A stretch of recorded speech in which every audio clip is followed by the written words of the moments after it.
Meus amados e queridos irmãos, que a doce e gloriosa paz do Senhor Jesus seja com todos. Nós estamos de volta para mais uma aula de Escola Bíblica Complementar, esta aula que tem um compromisso com a poderosa, inerrante e infalível Palavra de Deus. O escritor da carta aos Hebreus disse que esta palavra é viva e eficaz e mais penetrante do que qualquer espada de dois gumes que penetra até a divisão da alma, do espírito, das juntas e medulas. Muito bem, eu sou o pastor Walter Pereira e semanalmente nós gravamos uma lição, uma aula, da revista de adultos, publicada pela Casa Publicadora das Assembleias de Deus. Muito bem, o nosso comentário ele tem uma configuração um tanto diferenciada, porque nós sempre comentamos a lição em 10 tópicos, cuja finalidade é complementarizar o seu estudo e também acrescentar algum conhecimento e muitas vezes direcionar o professor quando ele fica com a lição e muitas vezes sem saber o que falar daquele volume de conteúdo. Então a gente fornece aqui um caminho para que os irmãos possam se orientar. Muito bem, se você ainda não é inscrito neste canal, eu recomendo que você se inscreva. Toda segunda-feira, a partir das 7 horas da manhã, a gente tem se esforçado, ao longo desses 6 anos de trabalho, para que você toda semana receba o nosso vídeo, a nossa aula.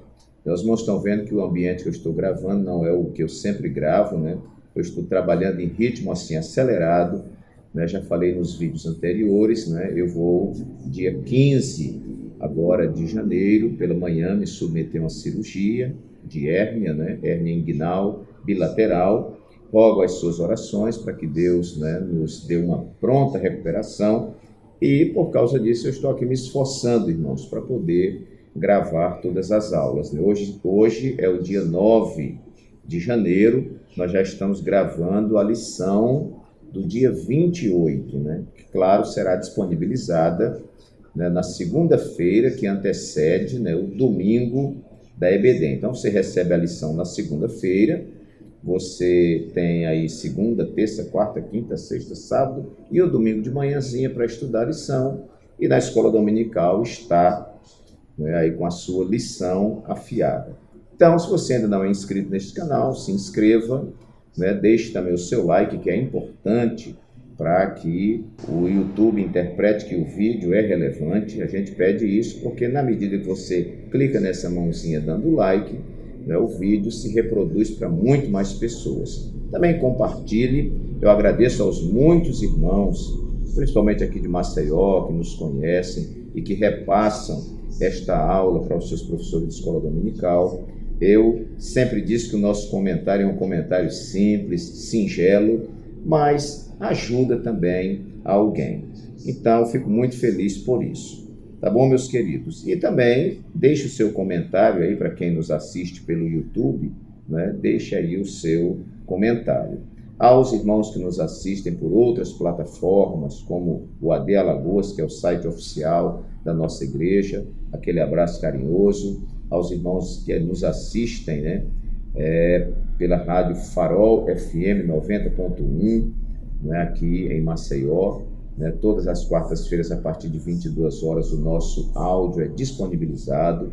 Aos irmãos também, Ed Carlos, ali da Rádio Web Gênesis, que também retransmite, se não estou enganado, às terças-feiras, ele disponibiliza o nosso vídeo para que os irmãos possam assistir.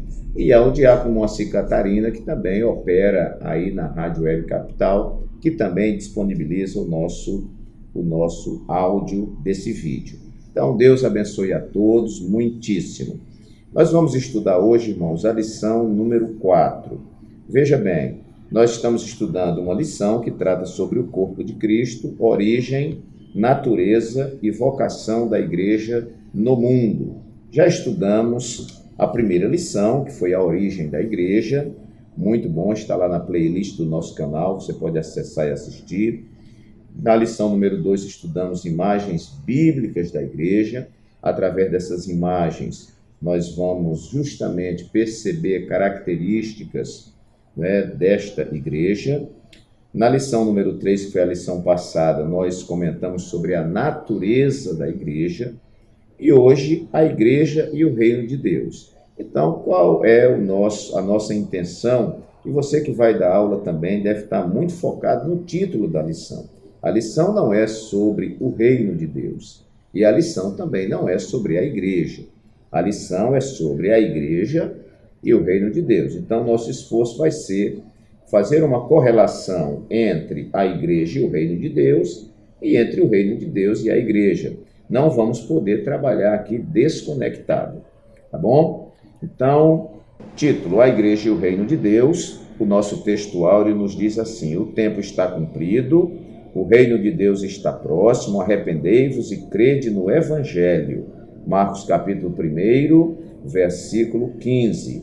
A verdade prática nos diz assim: pregar a mensagem do reino de Deus é uma importante missão da igreja. Nossa leitura bíblica em classe se encontra em Marcos capítulo 1 e apenas os versículos 14 a 17, que diz assim: e depois que João foi entregue à prisão, veio Jesus para a Galiléia, pregando o evangelho do reino de Deus e dizendo: o tempo está cumprido e o reino de Deus está próximo.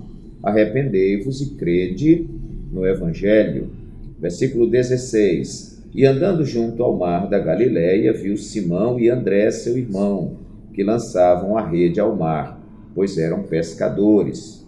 E Jesus lhes disse: vinde após mim, e eu farei que sejais pescadores de homens. Então, temos aqui o texto áureo, a verdade prática, a leitura bíblica em classe. Depois você vai ter aí uma introdução que vai dar uma visão geral da nossa lição, do que trata a lição.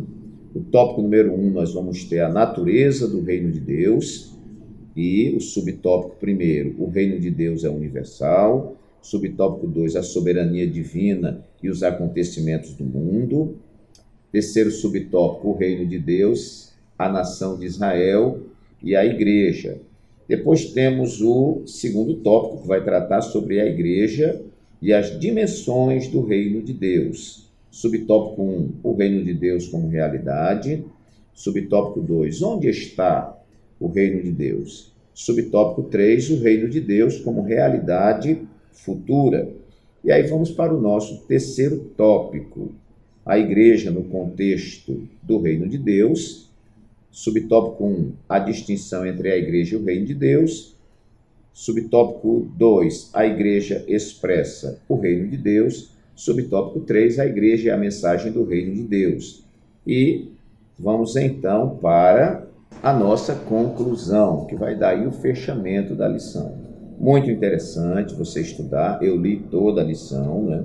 E agora, meus irmãos, baseado em todo esse conteúdo, a lição que eu utilizo é a lição de mestre, então ela vem com um plano de aula que às vezes tem sugestões interessantes. Nós temos aqui auxílio teológico na nossa lição, temos aqui o auxílio teológico 1 e o número 2, e temos uma revisão de conteúdo. Então, a lição mais ampla, né, que nos ajuda. Dentro desse bojo que é apresentado pela lição, nós vamos então tirar os 10 tópicos que eu quero que você anote.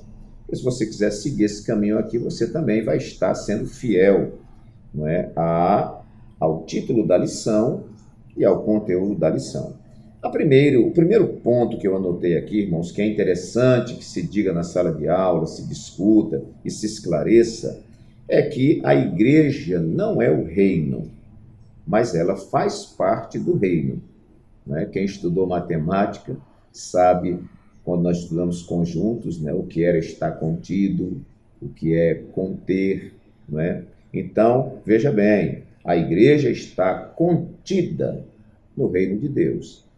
Então, o reino de Deus contém a igreja. O nosso plano de aula, na introdução, vai dizer assim, bem no meio: a igreja como parte integrante e representativa desse reino no mundo. Nesse sentido, a igreja faz parte da realidade presente do reino de Deus e, por conseguinte, fará parte também da realidade futura. Então, nós temos aí uma coisa interessante: a igreja faz parte do reino. Terceiro tópico e subtópico 1, você vai ver outra observação interessante que diz assim, lá onde fala sobre a distinção entre igreja e reino. Então, vamos lá. Deve ser destacado que a igreja faz parte do reino de Deus. Contudo, ela não é o reino de Deus em toda a sua expressão. O reino de Deus é mais amplo e envolve todo o povo de Deus na antiga aliança, bem como na nova. A igreja, mesmo inserida no contexto do reino, não existia no Antigo Testamento. Todavia, o reino de Deus já existia no Antigo Pacto, no Antigo Testamento. Assim como debaixo do Antigo Pacto, em que Israel era a comunidade do reino, a igreja é a comunidade do reino no Novo Pacto. Então, a gente vê diferenças, Mas a igreja, então, nós já começamos aprendendo, ela não é o reino na sua totalidade, mas ela está contida no reino, A igreja não trabalha desconectada dos princípios do reino, desconectada das propostas do reino, A igreja não trabalha longe do rei do reino, mas ela trabalha debaixo, sob a vontade, debaixo das ordens, do gerenciamento e dos cuidados do rei do reino. Muito bem. Em segundo lugar, essa igreja opera ancorada na constituição do reino, Esse tópico nós não temos aqui, mas é muito importante que você trabalhe esse tópico, Nós estamos aqui há aproximadamente 6 meses estudando sobre o Sermão da Montanha, que ele é mais completo ali no Evangelho de Mateus. Você vai ter todo o capítulo 5, todo o capítulo 6 e todo o capítulo 7 falando sobre o reino de Deus. Jesus se assentou no monte, chamou os seus discípulos e começou a ensinar-lhes. E eu sempre digo que o Sermão do Monte, ele é a constituição do reino, Tudo que um cristão precisa na sua vida prática está contido, tudo que ele precisa está contido no Sermão da Montanha. Então, para mim, foi um grande desafio ter que sair discorrendo o Sermão da Montanha, versículo por versículo, ali das bem-aventuranças, e nós estamos ali já no capítulo 6, e temos que chegar lá no capítulo 7. Ali está tudo que o servo de Deus precisa, tudo que o cristão precisa na sua vida prática. Ali tem o conceito de felicidade real, ali tem a personalidade do cidadão do reino, a identidade do cidadão do reino e outros procedimentos, Ou seja, a montagem do caráter do cidadão do reino. Então, essa igreja opera ancorada na constituição do reino. Se você quer saber se faz parte do reino, se faz parte da igreja, porque se não fizer parte da igreja, que está dentro do reino, não faz parte do reino. Se você quer saber se faz parte da igreja e se faz parte do reino, é só conferir o Sermão da Montanha e ir ali verificando sua vida numa comparação. Ok. Então, primeiro, ela não é o reino, mas faz parte do reino. Segundo, ela opera, a igreja, ancorada na constituição do reino. Terceiro lugar, ela atende à universalidade do reino. O reino de Deus, ele é universal. O reino de Deus não era apenas para os judeus, não é apenas para os gregos, não é apenas para os brasileiros, não é apenas para os europeus, para os asiáticos, para os africanos, O reino de Deus, ele é universal, ele atende a todo mundo. Há uma parábola de Jesus que mostra isso ali de forma muito sutil. Ele diz que o reino de Deus é semelhante a uma pequena semente que é lançada na terra. E essa semente, ela brota, Isso fala da primeira percepção que as pessoas tiveram em relação ao reino, principalmente Jesus trazendo esse reino na sua simplicidade, né? As pessoas não deram valor. Como diz o profeta Isaías, olhando nós para ele, nenhuma beleza vimos para que o desejássemos, era desprezado e o mais indigno entre os homens. Isso em todo o ministério de Jesus. Quantas vezes ele foi rejeitado e desprezado, né? Não, mas pode ver alguma coisa boa? Lá de Nazaré, diziam uns, né? Outros diziam, não é este o filho do carpinteiro? Sua mãe, seus irmãos não estão aqui entre nós, não é? Desmerecendo Jesus. Essa simplicidade fala dessa pequena semente. Mas Jesus diz que essa pequena semente brota, cresce e vira uma grande árvore. E aí as aves dos céus vêm e se aninham nela. Isso fala de um reino que se estende para todo o mundo. Deus amou o mundo de tal maneira que deu seu Filho unigênito para que todo aquele que nele crê não pereça, mas tenha a vida eterna. Então esta igreja atende à universalidade do reino. Se o reino é universal, a igreja também é. Tópico primeiro e subtópico primeiro, veja onde já está dizendo aqui na lição, né? O reino de Deus é universal. O salmista diz que Deus é o rei de toda a terra. E da mesma forma, Daniel afirma que Deus domina sobre o reino dos homens. Assim, as Escrituras revelam um importante aspecto da natureza do reino de Deus, a sua universalidade. Deus é o Rei universal e, como tal, tem domínio absoluto sobre sua criação, sobre reinos e governos humanos, bem como sobre todas as hostes angelicais, conforme Daniel 4, 35. Isso significa que nada nem ninguém está fora do seu domínio. Daniel capítulo 2, versículo 21. Então, assim como o reino é universal, a igreja também, ela é universal. A igreja é para o rico, é para o pobre, a igreja é para o sábio, para o ignorante, a igreja é para os americanos, é para os europeus, é para os asiáticos, enfim, para todo o mundo. Ok.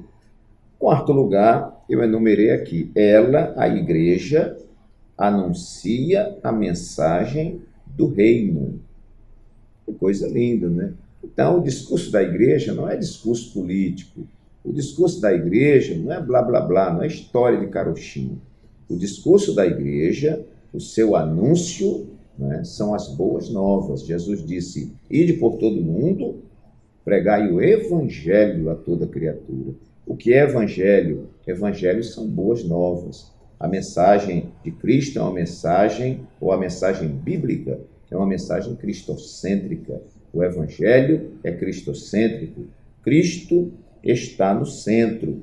O texto áureo nós vamos ver aqui, olha a mensagem do reino proclamada, né? O tempo está cumprido e o reino de Deus está próximo. Arrependei-vos e crede no evangelho. A mensagem de João Batista era a mensagem de Jesus. Eu ouvi um pregador dizer que Jesus era um pregador de um único tema, né? O único tema de Jesus era o reino de Deus, o reino dos céus. A verdade prática nos diz assim, para pregar a mensagem do reino de Deus pregar a mensagem do reino de Deus é uma importante missão da igreja. Aliás, é a razão existencial da igreja. Se a igreja não proclama esse Cristo, não proclama esse evangelho, ela não é igreja, ela se desconfigura, né, como igreja. Vamos ver também aqui no terceiro tópico e subtópico 3, uma observação interessante sobre isso. Diz assim, pregar o reino de Deus é a importante missão da igreja. Confira lá Atos 19, 8. Falando aos presbíteros de Éfeso, Paulo recordou que pregou a eles o reino de Deus. Atos 20, 25. Quando já prisioneiro em Roma, vemos Paulo pregando o reino de Deus. Você vai ver isso em Atos 28, 31. Os novos na fé, eram conscientizados da realidade do reino de Deus. Atos 14, 22. O reino de Deus é a mensagem de esperança feita àqueles que o amam, conforme está escrito em Tiago, capítulo 2, versículo 5. Essa missão só é executada quando a igreja local possui uma visão de reino. Isso significa que a igreja sabe o que o reino de Deus é e que importância ele tem. Quando esse entendimento não é claro, então a igreja local acaba saindo da sua rota e enveredada por outros caminhos que a distanciam da sua missão. Aí John Ortberg vai dizer que quando a igreja não cumpre a sua missão principal, a missão para a qual foi chamada, ou quando o cristão deixa de cumprir sua missão para o qual foi chamado, ele, junto dele, se junta ou aparece uma missão sombra, uma missão paralela, uma missão enganosa. Então, se a igreja não se ocupar da sua real missão, não tenha preocupação, vai surgir uma ocupação paralela, que vai nos distanciar do propósito real da igreja. Isso tem acontecido já em muitos lugares, onde a igreja deixou de pregar a mensagem do reino. Vamos já para o meio do nosso comentário, irmãos, no quinto tópico. Quinto tópico, ela está sob ou debaixo de um reino teocrático. Quando eu digo ela, é a igreja. Veja que eu estou fazendo a correlação igreja-reino. Essa igreja, ou ela, está sob um reino teocrático. O que é um reino teocrático? Teo vem de Deus, né? Então é um governo de Deus. Não é um governo do homem, é um governo de Deus. Vamos ver a introdução da nossa lição, que diz assim: a Bíblia apresenta Deus como um rei. Você vai ver Salmo 47, versículo 6, Salmo 52, versículo 7. Um rei que exerce o seu governo e domina sobre tudo o que há. Sobre o seu reino governa soberanamente. Isso é teocracia. Tópico 1, subtópico 2. Você vai ver aqui: observamos que, embora o mundo siga o seu curso, Deus não perdeu nem deixou de exercer domínio sobre ele, tampouco sobre o universo criado. Um Deus que não tivesse o controle de tudo não seria Deus. Mesmo que o homem queira rejeitar Deus, diga que ele agora assumiu o comando, que Deus não comanda nada, não adianta. Isso é o que o homem diz, mas Deus não perde o comando de todas as coisas. Até o diabo, alguém diz que ele é um cão de coleira, né? Muito bem. Vamos ver tópico 1 e subtópico 3 também, que tem outro comentário que diz assim: o Antigo Testamento revela que Deus escolheu um povo, Israel, para reinar sobre ele e através dele em um governo soberano e teocrático. Eu estou falando aqui, irmãos, e me vindo à mente aquela passagem quando Israel pediu um rei. E quando pediu um rei, o profeta Samuel, que era profeta, juiz e sacerdote, ele entra em crise. E a gente subentende porque, quando Deus fala com Samuel, Deus diz para Samuel: olha, Samuel, eles não estão rejeitando você, estão rejeitando a mim. Então, até então, o governo era teocrático, é um governo onde Deus, somente Deus, eles não teriam um rei como todas as nações. Mas o que é que o povo pediu? Nós queremos, Samuel, um rei como tem todas as nações da terra. A velha síndrome da comparação e da imitação. Nós queremos um rei como tem. Aí Deus, aqui parafraseando, Deus vai dizer para eles: olha, vocês estão pedindo um rei, mas o rei vai ser caro. A corte é cara. Os filhos de vocês vão ser empregados do rei. As filhas de vocês vão ser camareiras lá do rei. Vocês vão ter que pagar tributo para manter essa corte do rei, manter o seu exército, manter o seu conforto, manter o seu luxo. Mas o povo diz: nós queremos um rei.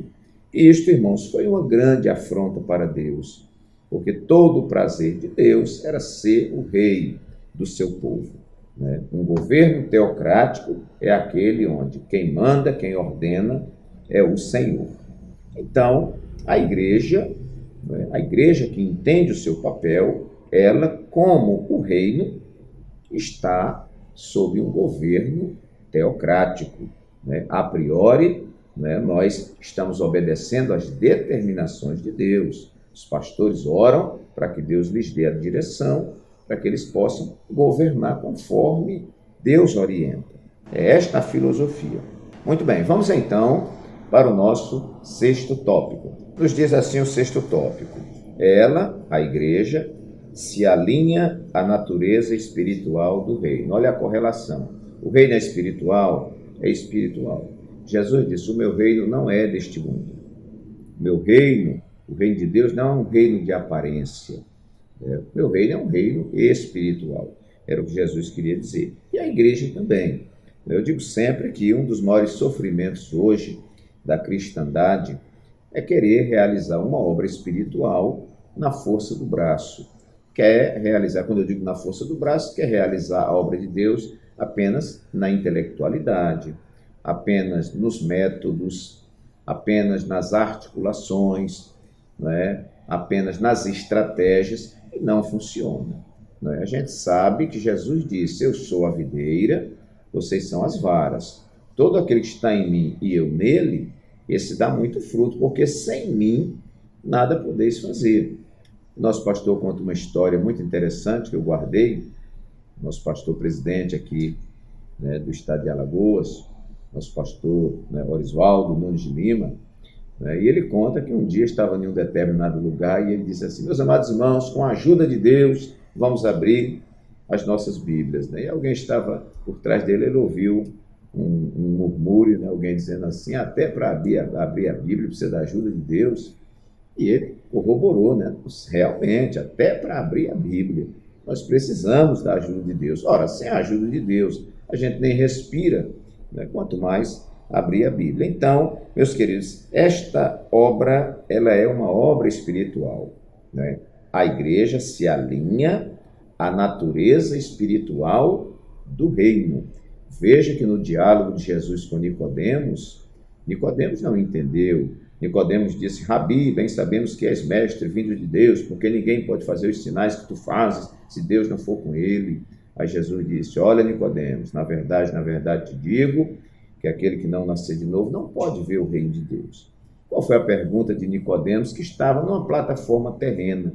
Ele disse: mas mestre, porventura pode o homem entrar novamente no ventre materno e nascer? Né?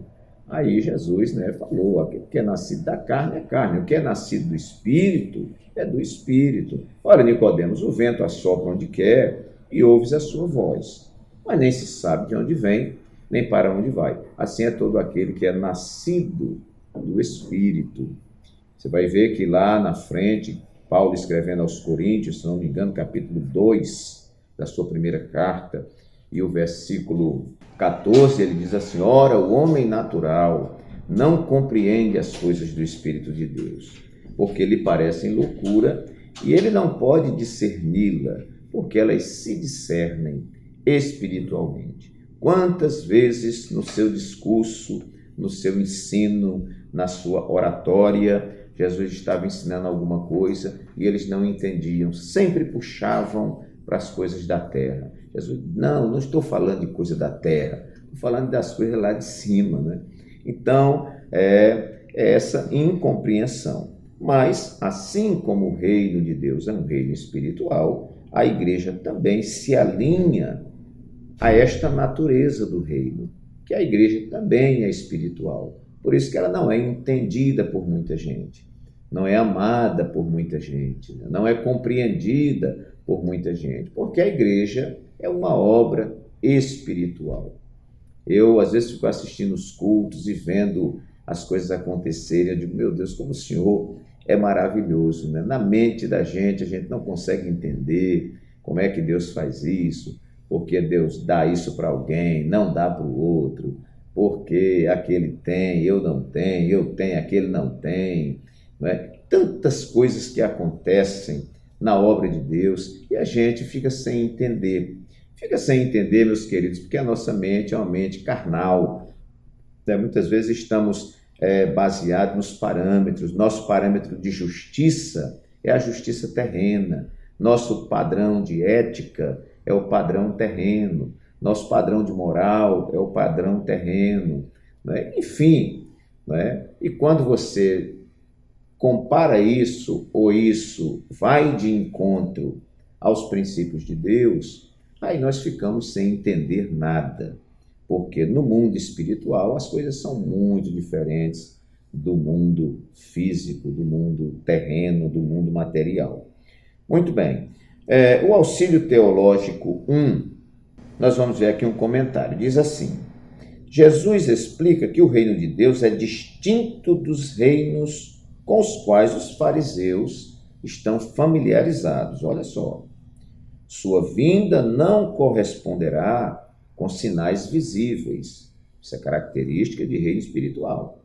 Para que ninguém possa predizer o tempo exato de sua chegada. As pessoas entendem mal o caráter do reino de Deus, quando dizem, ei-lo aqui ou ei-lo ali.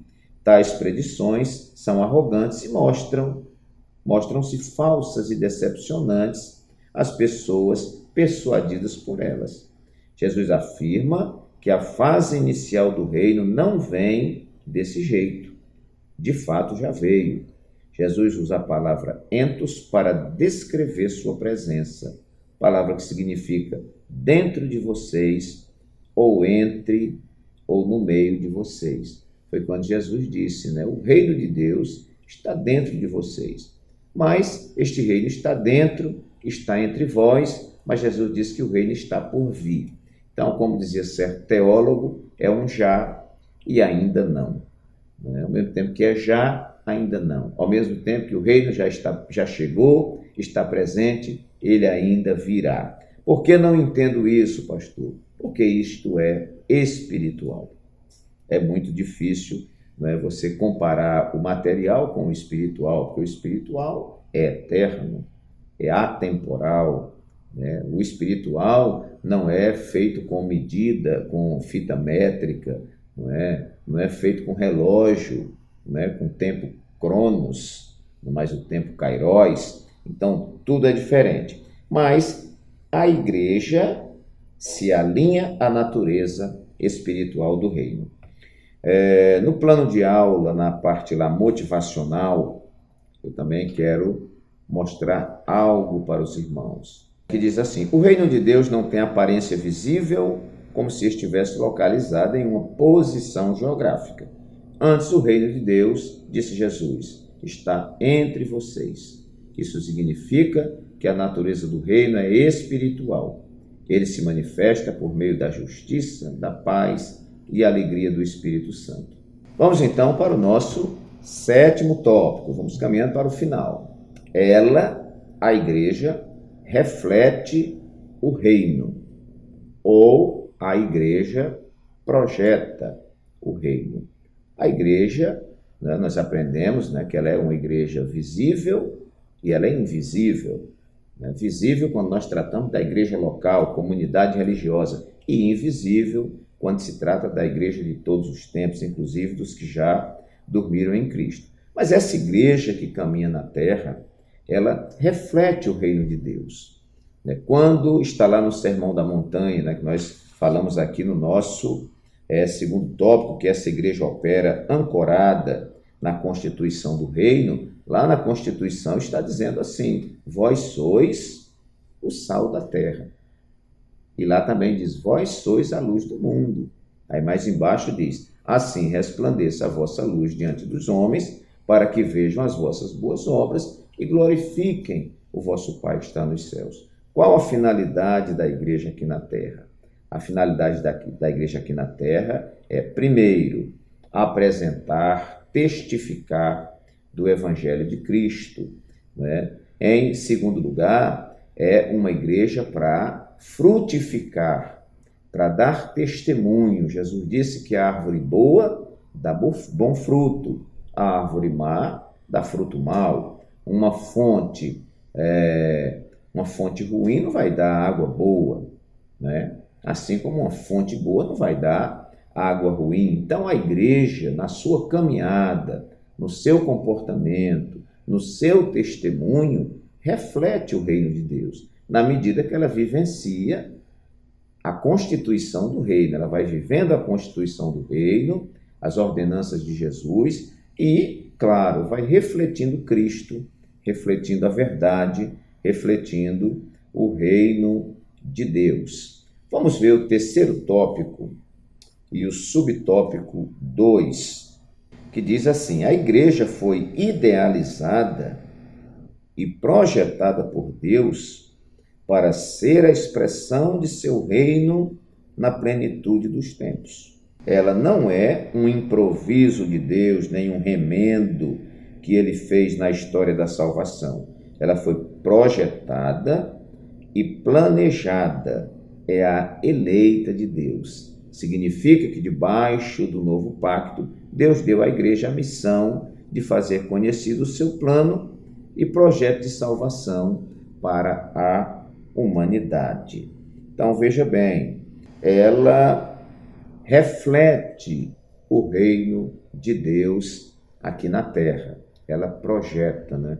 Os discípulos perguntaram, quando Jesus estava perto de ser assunto aos céus, eles perguntaram: restaurarás tu nesse tempo o reino a Israel? Você vai ver lá em Atos capítulo 1, versículo 6 em diante. Jesus disse: não vos compete saber os tempos e nem as estações que o Pai reservou pela sua exclusiva autoridade, mas recebereis poder ao descer sobre vós o Espírito Santo e sereis minhas testemunhas, tanto em Jerusalém, como em toda a Judéia, Samaria e até os confins da terra. Isso fala de uma igreja que reflete o reino de Deus, ou que projeta, ou que mostra o reino de Deus. Oitavo lugar, ela, a igreja, como o reino, operam na dicotomia presente-futuro. Ela, a igreja, assim como o reino, operam na dicotomia presente e futuro. Tópico 2, subtópicos 1 e 3. Vamos lá. Veja que aqui diz o reino de Deus como realidade presente. A igreja também tem sua realidade presente. Nos evangelhos vemos Jesus chamando a atenção para a dimensão presente do reino de Deus. Por exemplo, Mateus registra Jesus libertando e curando um endemoniado cego e mudo. Esse fato extraordinário provocou o ciúme e a ira dos fariseus, que o acusaram de fazer isso pelo poder de Beelzebu. A resposta de Jesus foi reveladora: mas se eu expulso os demônios pelo Espírito de Deus, é conseguintemente chegado a vós o reino de Deus. Ora, se eu estou expulsando os demônios, né, em nome do Pai, né, se eu sou enviado pelo Pai e estou expulsando os demônios, alguma coisa especial chegou entre vós. E o que chegou foi o reino de Deus. Em outras palavras, com o advento de Jesus, o reino de Deus já estava presente entre os homens. Nosso Senhor disse que o reino de Deus havia chegado, né? Isso fala da realidade presente do reino, né? Assim como a igreja também tem sua realidade presente quando ela opera no momento presente. O terceiro subtópico fala do reino de Deus como uma realidade futura. Lembra do já e ainda não? O reino já está entre vós, mas o reino ainda vem, né?